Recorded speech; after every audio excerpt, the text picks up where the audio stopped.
What would you do if you didn't have to work another day for the rest of your life? What would life look like? What would you do with all the time? Would you travel around the world, visiting far and away lands?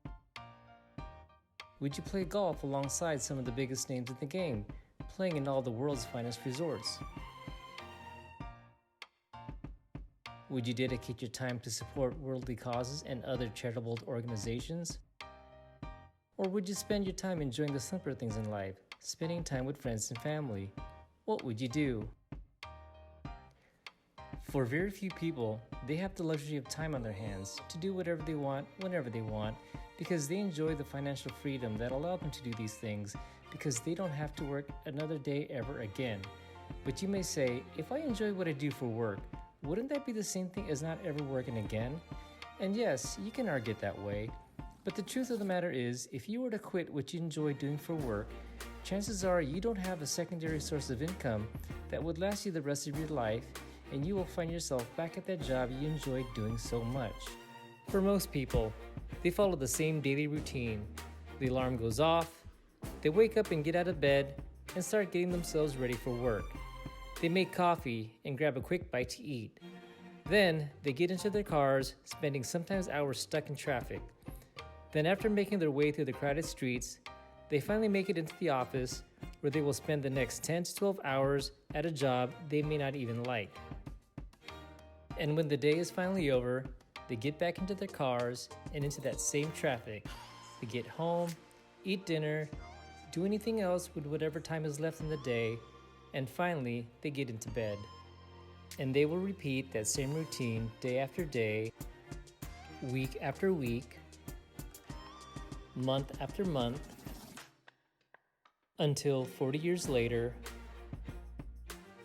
they finally get to retire, and only then are they able to enjoy the rest of their life.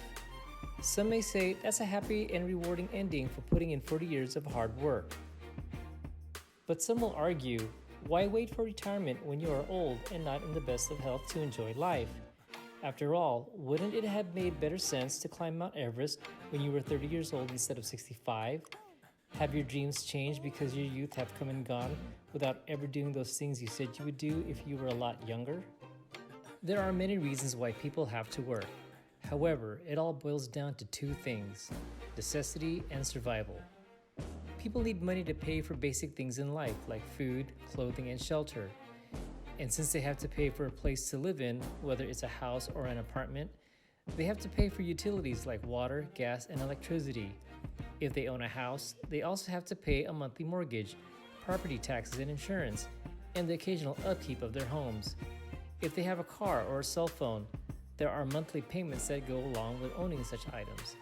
And of course, they need money to pay for that occasional dinner at a nice restaurant, to buy that fancy pair of shoes, or to go on occasional vacations. Whether it's something we need or something we want, there will always be a need for money to obtain those things. So how does this all tie into that initial question? Well, here it is. Even though you may have a good idea on what you would do, it would all just be what if you didn't put a plan in place so that you wouldn't have to work another day for the rest of your life. If we all agree that money for the most part is what pays for our necessities and basic means for survival, then you simply can't quit your job without having another source of income to pay for all the daily necessities in life. You could try winning the lottery, marrying into wealth, or inheriting a fortune, but the chances of those happening are so slim.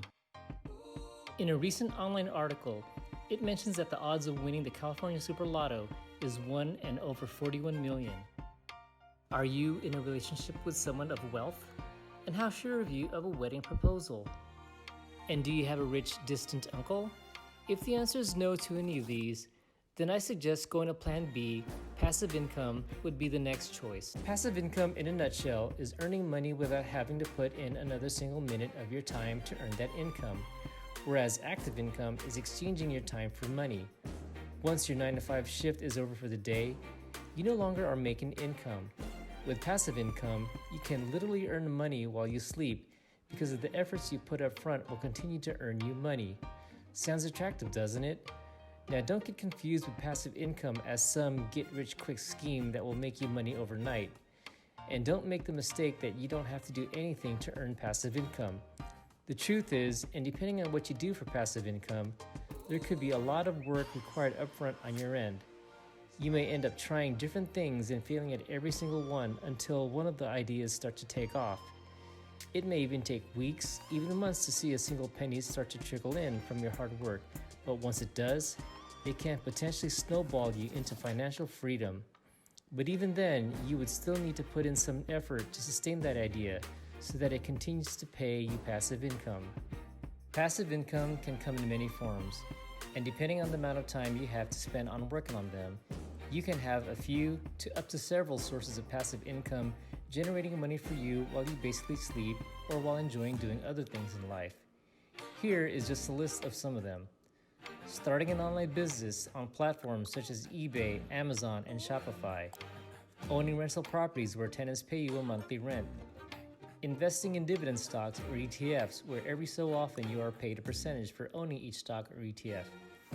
Affiliate marketing where you place links on your social media pages where people go to click on those links and buy products, and each time they do, you are paid a small fee.